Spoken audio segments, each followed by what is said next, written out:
Boa noite, pessoal.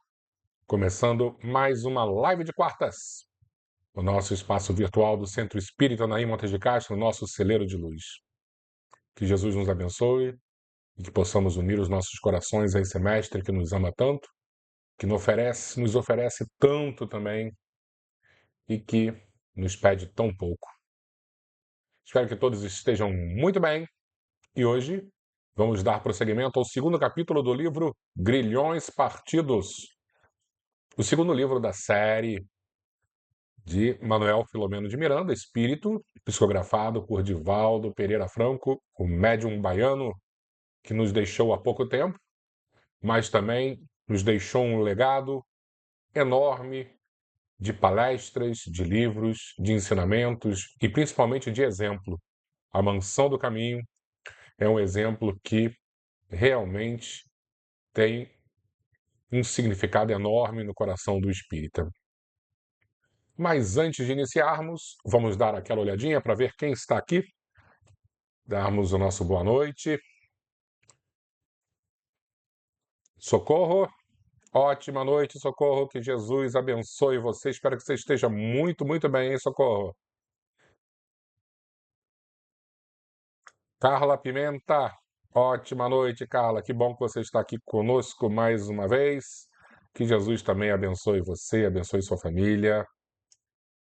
Marisa, tudo bom, Marisa?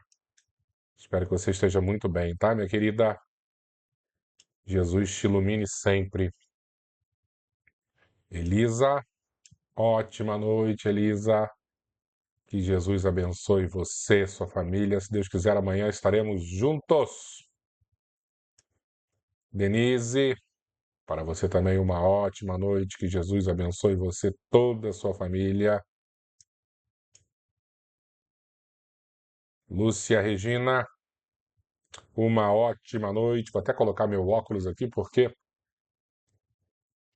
já estou enxergando muito pouco. A idade vai chegando e eu vou enxergando muito pouco. Ótima noite, Lúcia. Que Jesus abençoe você. Obrigado pela presença. Fernando, ótima noite. Obrigado por estar aqui conosco. Que Jesus ilumine você e sua família.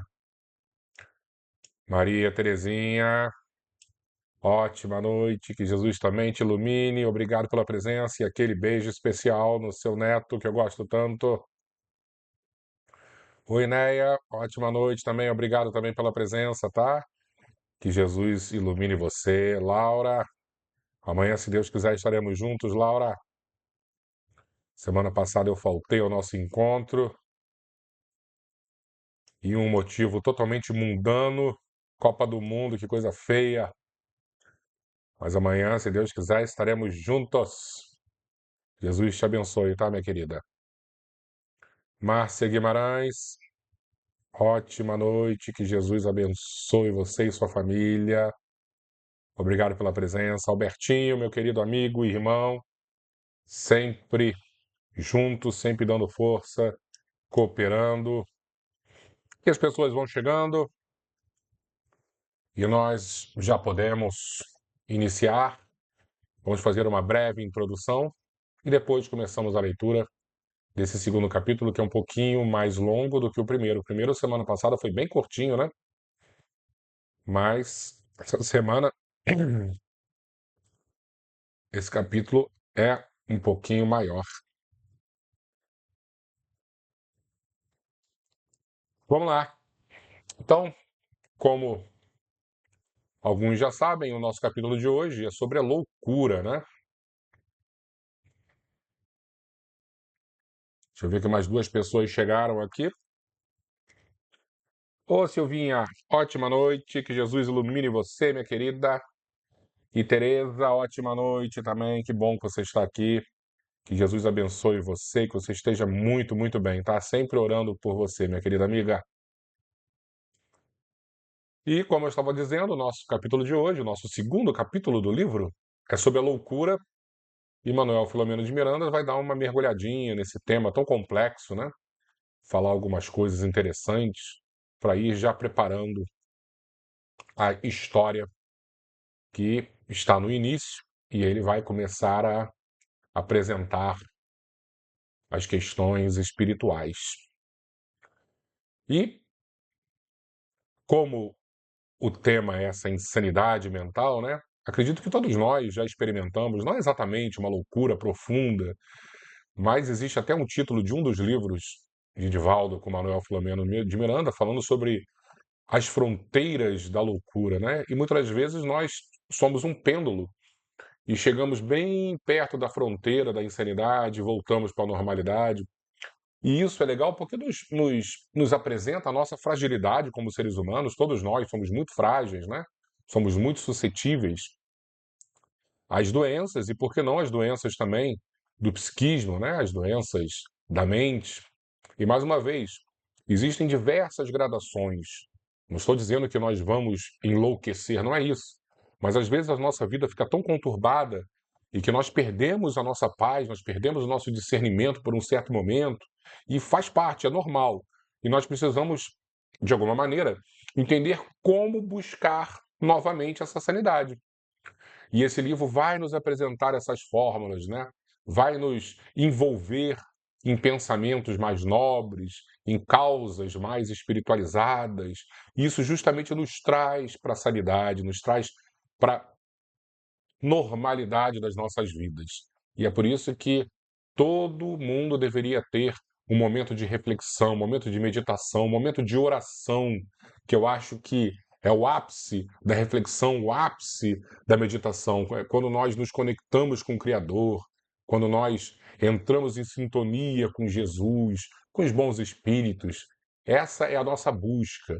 Então, o nosso objetivo aqui, através dessas semanas que vamos estar juntos, se Deus quiser, lendo esse livro, é compreender a nossa fragilidade e descobrir os caminhos que existem por aí que vão nos reconduzir, né, aos braços do Pai, aos braços do Criador, que aí sim estaremos conectados com o mais alto equilíbrio que existe. Perfeito? E quando iniciarmos a nossa leitura desse capítulo, quando iniciamos, melhor dizendo, sempre tem uma citaçãozinha aí dessa semana. A citação é do Livro dos Médiuns, falando sobre um tipo específico de obsessão.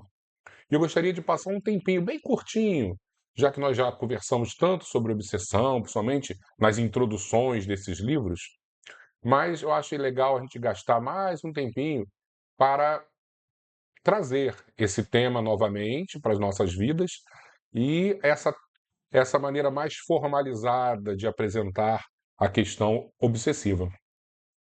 Então, Kardec vai dizer que existem 3 tipos de obsessão.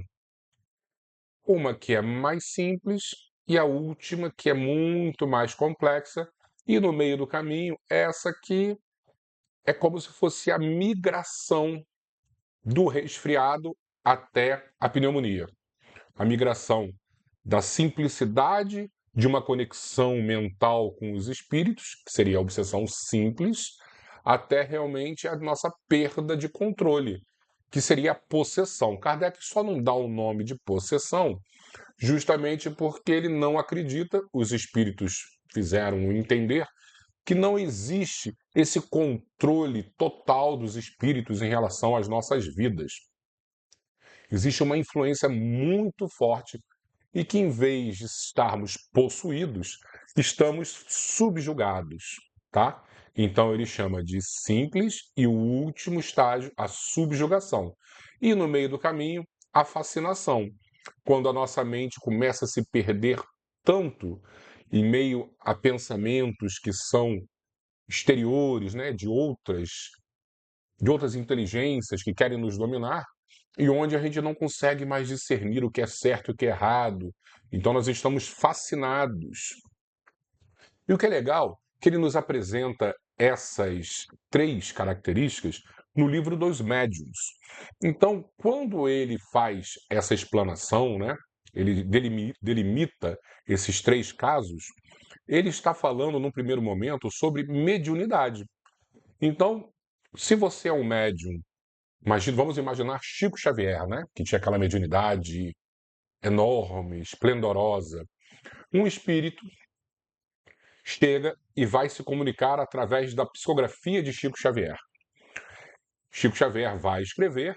Quando ele olha o texto, ele, por estar com o pensamento completamente equilibrado, ele vai ver que aquela comunicação não é de um espírito superior, apesar desse espírito que está tentando se comunicar tentar enganá-lo.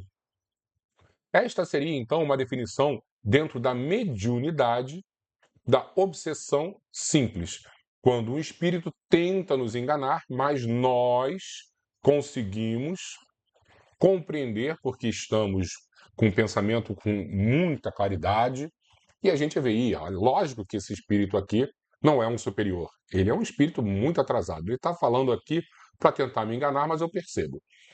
Quando estamos dentro do tema de mediunidade e entramos no estado de obsessão por fascinação, aí é como se o Chico Xavier estivesse psicografando, ele olhasse aquela psicografia e não identificasse ali que o tema, que o assunto, que a profundidade, a maneira de se expressar, né, e o conteúdo não sejam condizentes com o espírito superior. Ele começa a acreditar cegamente no espírito. Vocês estão entendendo a diferença, então, do simples para a fascinação? Repara que nós não estamos falando no dia a dia, no nosso dia a dia, que não envolve mediunidade, né? Envolve apenas uma relação de pensamento, de controle. A gente está apresentando como Kardec nos ensinou através dos conceitos mediúnicos. A simples você não é enganado e a fascinação você está tão crente que aquele espírito ali realmente é algo superior e que a gente embarca nas mentiras, né? E perde o nosso senso crítico. E a subjugação, que é o último nível, lembrando mais uma vez que é a simples, fascinação e subjugação. Subjugação é o último nível, é quando o médium ele já está completamente fascinado através das sugestões do espírito e ele começa a perder também até os controles motoros, tá? Motores, desculpa. Eu falei aqui, estou pensando tão rápido que eu estou trocando as palavras. Então, ele, mesmo sem caneta, ele vai começar a tentar psicografar com o dedo. Kardec cita isso no Livro dos Médiuns, né? Alguns casos bem impactantes de obsessão por subjugação, que o médium não tinha caneta e ele ficava escrevendo com o dedo, né? Ele perde completamente a noção do que está acontecendo.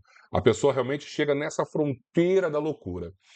Quando o tempo vai passando, aí vem as obras de Chico Xavier, as obras de Divaldo Franco, com os espíritos que vão nos esclarecendo, seja Emmanuel, seja André Luiz, seja Manuel Filomeno de Miranda, e aí nós já temos uma migração das questões mediúnicas para as questões do dia a dia. Então, a obsessão simples é quando nós estamos, de alguma maneira, percebendo que algo está acontecendo na nossa vida, mesmo que a gente não tenha exatamente o controle, sabe? Mas a gente vê assim, pô, o que está acontecendo? Essa ideia não é minha. Eu estou fazendo algumas coisas, mas eu sei que isso tudo é errado. Não está valendo a pena. Nós estamos sendo influenciados, mas ao mesmo tempo nós estamos percebendo que o caminho que estamos trilhando é um caminho equivocado. Essa é a obsessão clássica simples. Quando vamos para a obsessão por fascinação, é quando nós começamos a abraçar causas completamente esdrúxulas, sem nenhum tipo de significado e defendendo. Então, e a gente conhece hoje em dia muita gente que levanta bandeiras das mais loucas possíveis, perdendo o senso crítico, por quê? Porque está embarcando numa canoa furada. E é muito difícil também, de alguma maneira, depois que a gente remou tanto numa canoa furada, a gente perceber que estávamos errados e falar assim, ó, agora eu vou mudar a direção. Ah, não, olha só, eu já perdi o retorno, agora eu vou até o final. E aí a gente cada vez fica mais abraçado com esses pensamentos equivocados, acreditando ou fingindo realmente que está acreditando. Por quê? Porque não dá mais para voltar atrás. E isso é um caminho sem volta. Porque quanto mais a gente vai deixando passar o tempo, mais os nossos laços fluídicos vão se afinizando com essas mentes dos espíritos obsessores. Então nós precisamos, de alguma maneira, dar um basta. E o livro vai nos ensinar como dar esse basta. E a subjugação é o último estado dessa conexão, quando nós começamos a mergulhar tão profundamente, abraçar tão demoradamente essas ideias, e que nós perdemos totalmente o controle. Divaldo vai nos apresentar a obsessão simples, fazendo uma comparação assim bem superficial, como as neuroses, a fascinação com as psicoses, e nós temos diversos tipos de psicoses, e o último grau, a subjugação, ele apresenta como a psicose mais cruel, mais complicada, que seria a esquizofrenia, tá? E vamos ver se através do livro a gente consegue identificar esses 3 casos para ir fazendo esses paralelos. Perfeito? Acho que com isso nós podemos iniciar a leitura, porque a introdução já fora feita. Então, vamos ver aqui. Deixa eu ver só se nós temos aqui, ó. Isso. Então, antes de começar o capítulo, vamos ver a citação do Livro dos Médiuns, né, que está no capítulo 23, item 240. No segundo caso, que é a subjugação corporal, que nós estávamos falando, o espírito atua sobre os órgãos materiais e provoca movimentos involuntários. Perfeito? Então hoje é sobre a loucura, o segundo capítulo. Deixa eu ver se está tudo direitinho para a gente começar. Tudo eu acho que nós podemos então iniciar. Vamos lá. O dia imediato surgiu penumbroso. Lembrando qual foi o dia imediato, porque no dia anterior houve aquela festa de 15 anos e a menina, a aniversariante, deu aquela perda total, né? Xingou todo mundo, bateu na cara do pai, teve um ataque de nervos e ninguém entendeu o que estava acontecendo. Nós, como somos espíritas, já sabemos que tem uma questão espiritual ainda, né? A turma toda envolvida na história ainda não conseguiu identificar isso. O dia imediato surgiu penumbroso, apesar da pujança do sol e do calor que assolava a cidade. No apartamento do coronel Santa Maria, a dor se dobrava em sucessivos esgares, destroçando os que lhe caíram nas malhas. Esther, que era o nome da menina, não recobrou a lucidez. Embora a prostração que a dominara, após os sedativos, as crises voltaram terrificantes, enquanto a débil mocinha transfigurada tornou-se o espécime legítimo da desequilibrada. Palavras obscenas e gestos vis repetiam-se ininterruptamente. Gritos e gargalhadas constantes terminaram por enlouquecê-la. Muito pálida, com olheiras arroxeadas e manchas nas faces, tinha os lábios escuros e a expressão dura no olhar, sem luminosidade, sacudida a cada momento por convulsões torturantes, traduzia no rosto conturbado as dores inextricáveis que experimentava. E aí você vê que tristeza, né? A menina, ela perdeu completamente o controle. Se fôssemos católicos, iríamos pensar o quê? Tratava-se de uma possessão demoníaca. Como nós somos espíritas, nós damos uma outra roupagem, né? Uma subjugação, né? Por questões obsessivas. Saindo desse estado, por instantes, parecia recobrar a claridade da razão, desvairando de imediato, a elucidar que alguém a lapidava com um longo relho de que não se conseguia evadir. Nesse comenos, tornava-se rubra e, se fosse observada mais detidamente, poder-se-ia verificar que alguns vergalhões lhe entumeciam a pele delicada e marcavam a face em congestão.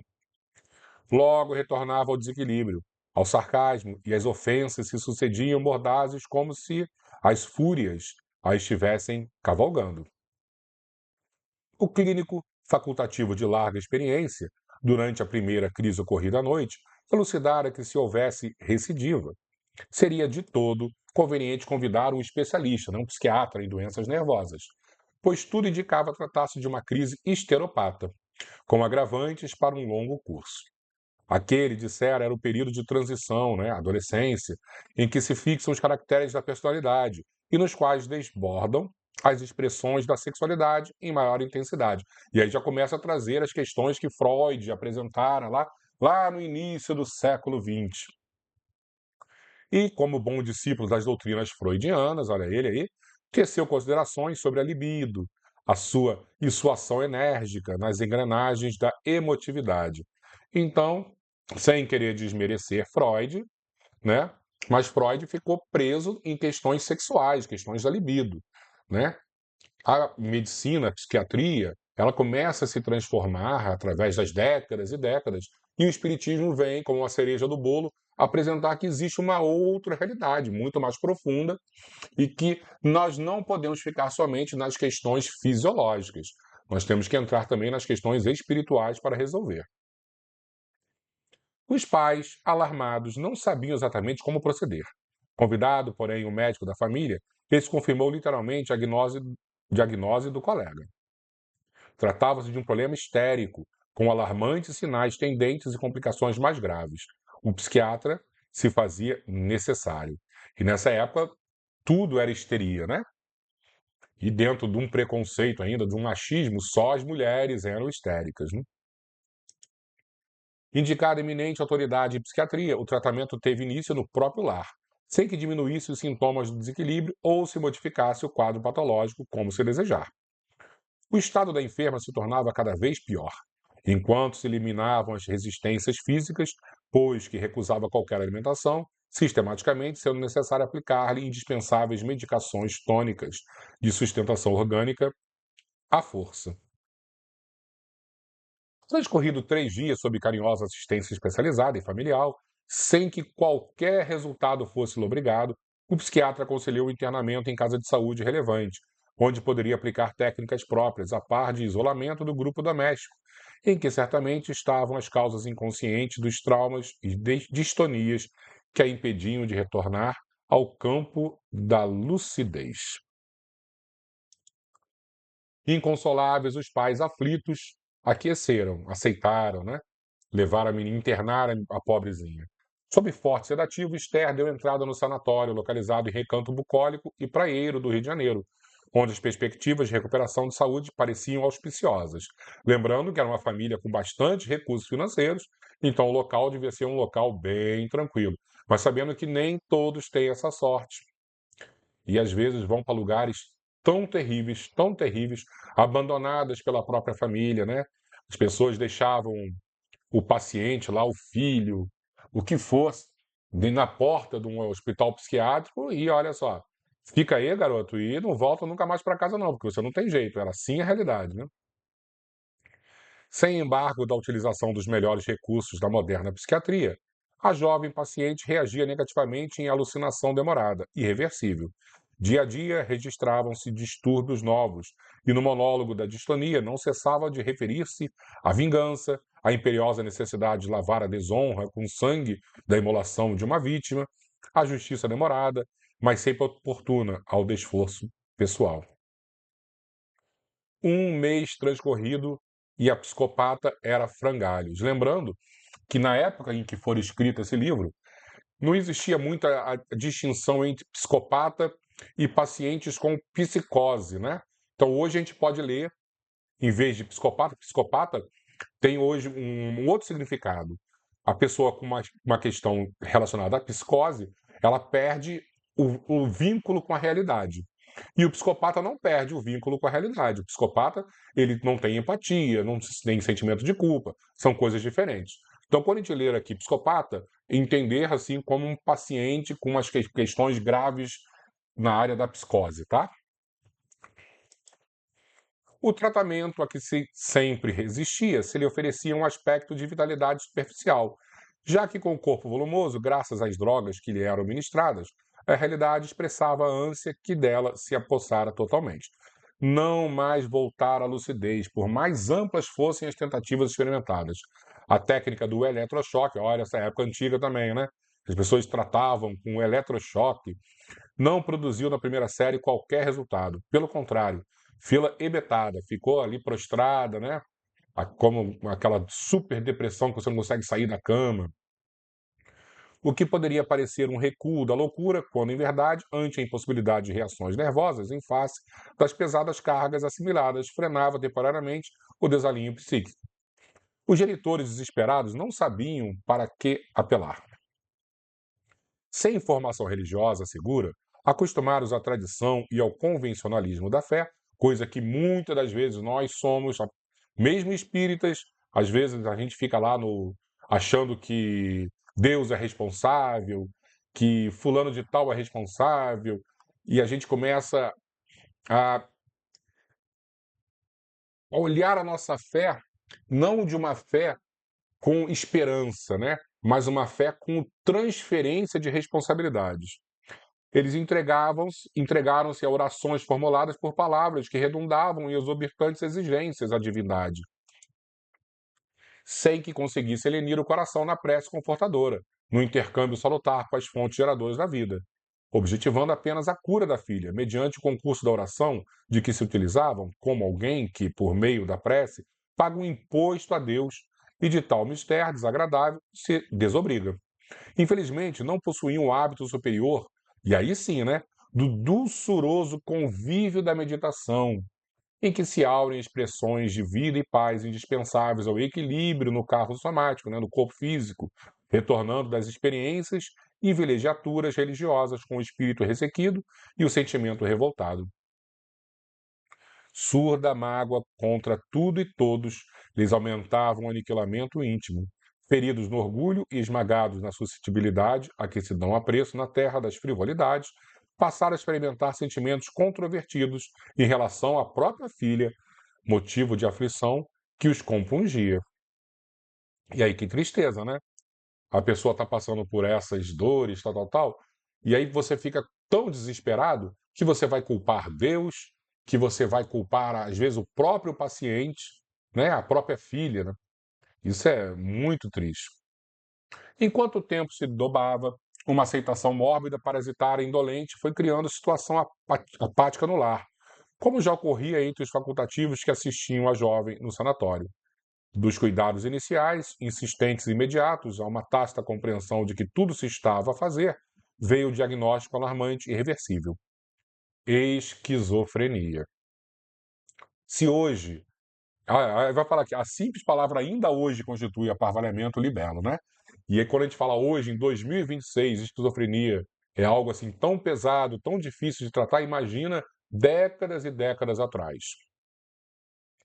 E aí, Manuel Filomeno Miranda dá uma pausa e começa a entrar nas questões relacionadas às loucuras, tá?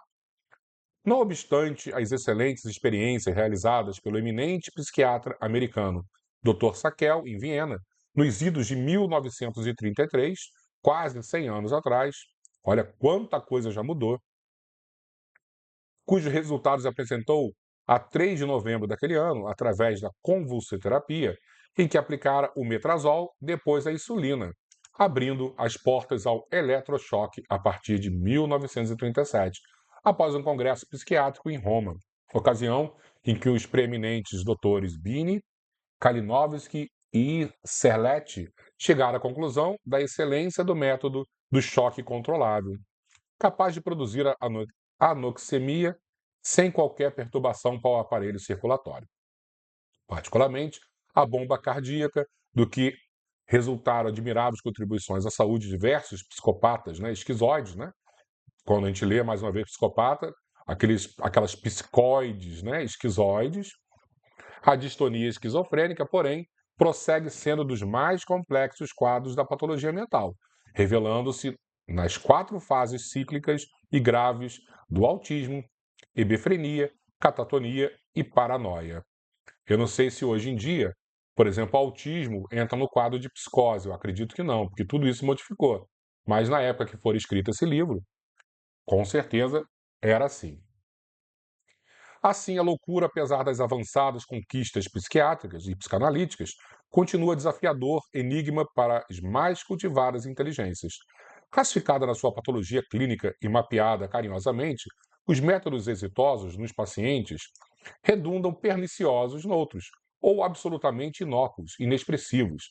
Isto porque a terapia aplicada, apesar de dirigida ao espírito, a psique, não é conduzida em verdade às fontes geratrizes da loucura, o espírito reencarnado e aqueles espíritos infelizes que o martirizam, no caso das obsessões.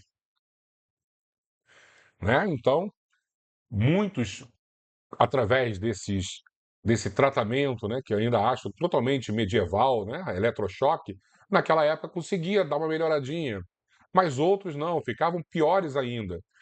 E aí a gente começa a entender que, primeiro, tudo modificou de lá para cá, né? Esse era o início dessa fase de tratamentos, e Manuel Filomeno de Miranda deixa muito claro que é algo muito mais profundo. A gente precisa tratar o corpo, o espírito e os espíritos obsessores que estão envolvidos nessa teia.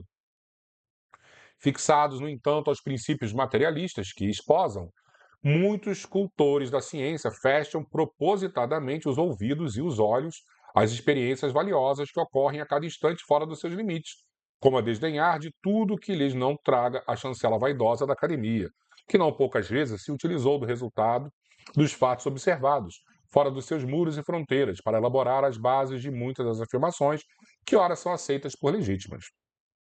Então, o que ele está dizendo?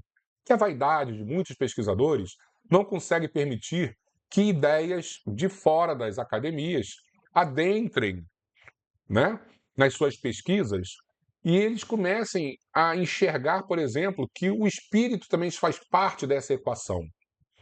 Por quê? Porque, porque a questão da vaidade faz com que a gente até não compreenda o significado da ciência. O significado da ciência é o significado de embate, de discussão, de debate, né? Ideias não podem ser jogadas no lixo, simplesmente, não, porque eu não acredito.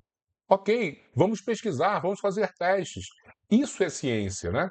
E a gente sabe muito bem o quanto a ciência foi malbaratada durante os últimos anos, e a gente também reconhece que poucas vezes vimos discussões, né, de pessoas que discordavam. E ciência é esse embate de pensamentos discordantes. É isso que Manuel Filomeno está dizendo. A psicoterapia e os métodos admiráveis psicanalíticos, como as orientações psicológicas, são logrado, como seria de esperar, resultados favoráveis algumas vezes, especialmente quando as causas da loucura, do desequilíbrio psíquico ou emocional são individuais ou gerais, conforme a classificação de alguns expoentes da doutrina psiquiátrica, psíquicas e físicas. Nestas últimas, se examinadas sob o ponto de vista da importância endógena ou exógena, no caso do abuso do fumo, barbitúricos, alucinógenos, álcool e outros, como das infecções e traumatismos, possivelmente se conseguem expressivos êxitos na aplicação clássica do tratamento. Merece, porém, considerar o aqui denominamos de causas kármicas. Aí entra totalmente dentro de um pensamento mais oriental e o espiritismo abraça essa questão oriental do karma, né? Aquelas que precedem a vida atual e que vêm impressas no psicossoma ou perispírito do enfermo, vinculado pelos débitos transatos àqueles a quem usurpou, abusou, prejudicou e que ainda que mortos não se aniquilaram na vida, havendo apenas perdido a forma tangível, sempre transitória e renovável. Então precisa entrar também na equação dos tratamentos as questões kármicas, né? Porque nós enfrentamos consequências, né, que no presente das causas que foram levantadas lá no passado. Na atualidade, graças ao empenho do Espiritismo, a alma humana, o espírito, já não pertence à velha conceituação de sombra trágica de Homero ou enigmático e transcendente hóspede da glândula pineal de Descartes.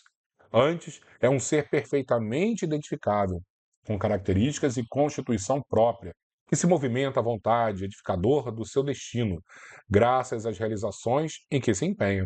Consequentemente, a vida espiritual deixou de ser imaginária, concepção ingênua dos antigos pensadores éticos, que recorriam ao fantasioso para traduzir o que não conseguiam compreender. Então, hoje em dia, através do Espiritismo, nós compreendemos que existe sim uma inteligência que tem forma, né, que tem individualidade e que mantém essa individualidade através de toda a eternidade. E é isso que nós precisamos mergulhar para conseguirmos resolver os nossos problemas mais sérios.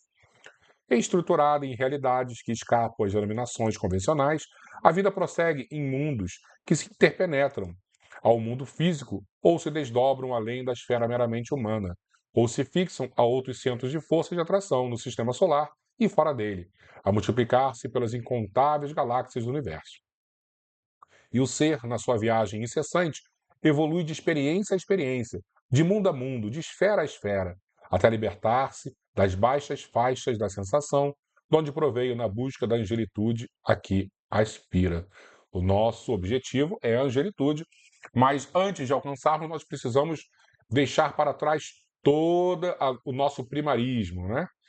Libertar-se das faixas baixas da sensação.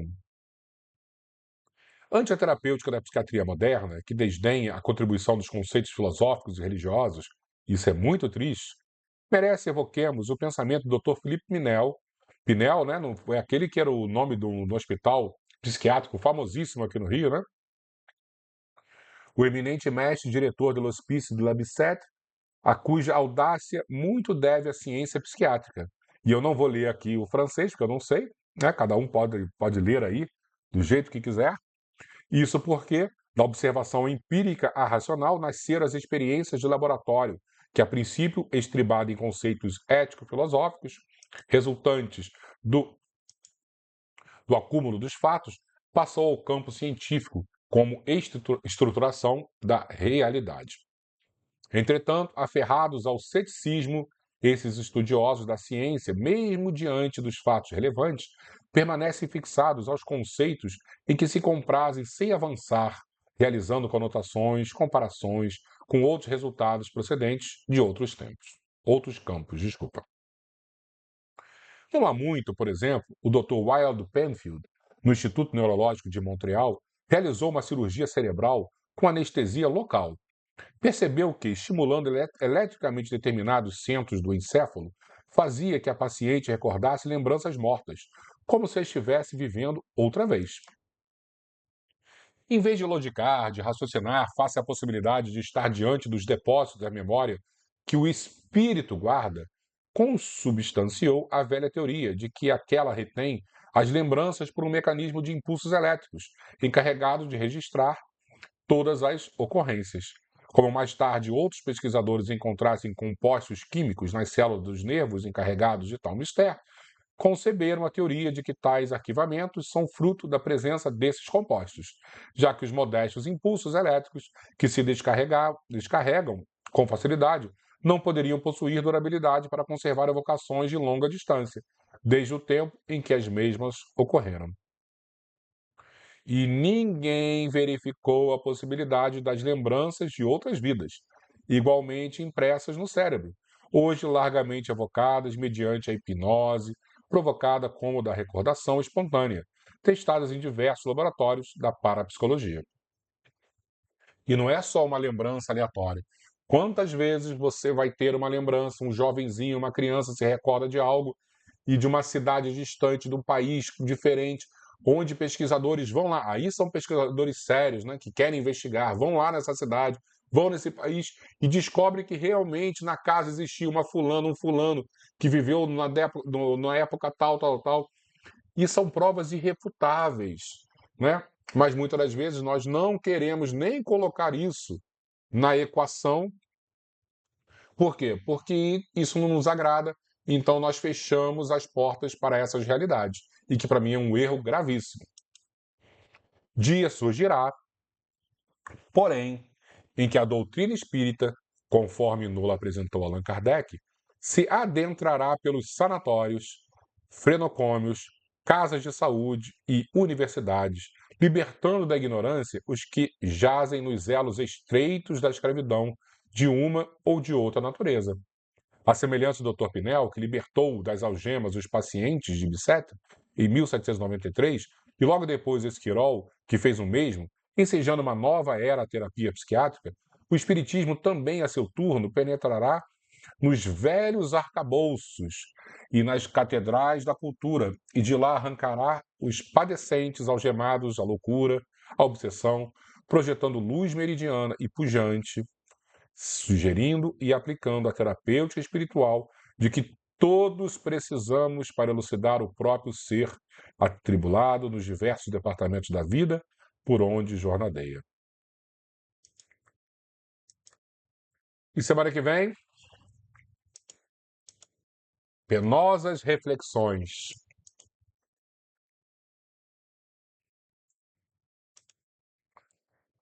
Achei que o capítulo foi bem interessante, dividido em duas partes, né? Uma parte em relação à menina Esther e depois um mergulho bem legal sobre como a psiquiatria, né? Como as terapias psicanalíticas elas agiam e como o espiritismo tem um papel relevante justamente por fazer essa ponte entre a realidade física e a realidade metafísica, né? Além do mundo físico. Buscar novamente os filósofos do passado, os religiosos de outrora, que tanto trouxeram de sabedoria e que, de alguma maneira, ficaram a escanteio. Por quê? Porque o materialismo acabou achando que isso tudo era bobagem e que só uma visão estritamente corporal, fisiológica, resolveria os nossos problemas. E sabemos, compreendemos que o mundo é muito mais complexo, muito mais, né, difícil de compreender do que apenas o soma. Existe o psicossoma, o perispírito, e existe acima de todos eles o espírito, que é o ser pensante e que traz uma bagagem, e muitas das vezes essa bagagem pesada de vidas passadas, que influenciam a nossa caminhada atual. Dito isso, nós podemos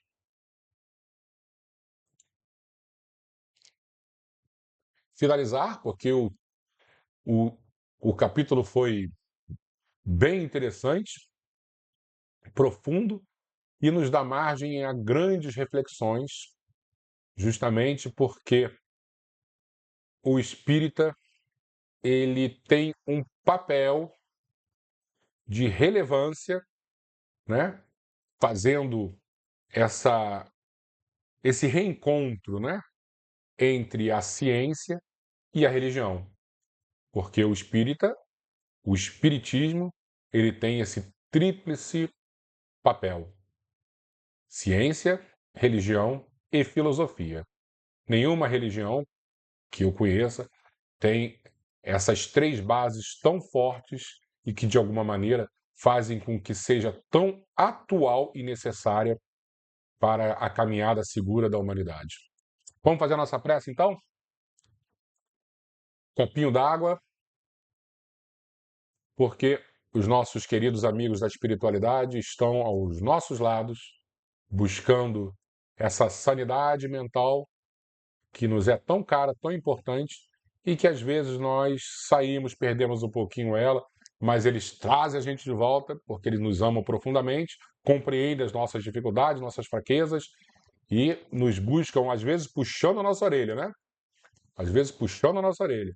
Mas como as nossas mães faziam, nossos pais faziam, quando puxava a orelha, a gente tomava jeito. Vamos fazer a nossa prece. É isso, Albertinho. Falange de Bezerra de Menezes conosco aqui, sempre, né? O médico das almas, nosso querido amigo Bezerra de Menezes. Vamos fazer a nossa prece.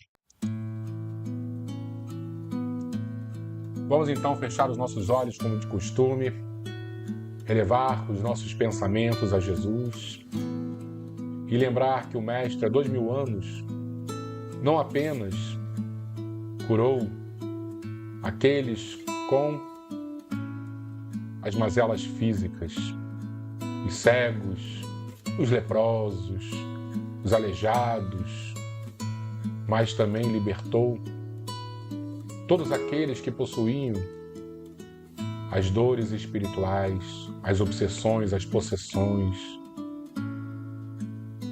Jesus, ao olhar simplesmente para a pessoa que estava com as suas questões mentais alteradas, já iniciava o tratamento. Ao conversar com os espíritos que ali se apresentavam, através de todo o seu amor, já conduzia-os ao refazimento. Jesus sempre curou através do perdão, através da misericórdia, através da compaixão. Jesus nunca julgou nem aquele que sofria, nem aquele que fazia sofrer. E esse é o nosso projeto. Jamais julgar, principalmente aqueles que de maneira silenciosa, de maneira perigosa, nos fazem sofrer. Porque existem os nossos companheiros do passado que ainda não compreendem que a nossa trajetória é outra, que os nossos objetivos modificaram e insistem em nos qualificar e nos conduzir ao erro. Mas, como somos maduros, sabemos que também permitimos, também os convidamos para essa dança tão triste, onde, infelizmente, dançamos. E assim como Jesus, precisamos olhar com misericórdia e com maturidade, identificando as responsabilidades de cada um e oferecendo sempre o perdão e principalmente a compaixão, que é aquele amor infinito, oferecendo a mão para o seu erguimento. Obrigado, Jesus. Fica conosco hoje e sempre, nos abençoando, amparando e que possamos estar protegidos pela sua falange. Assim seja, Senhor.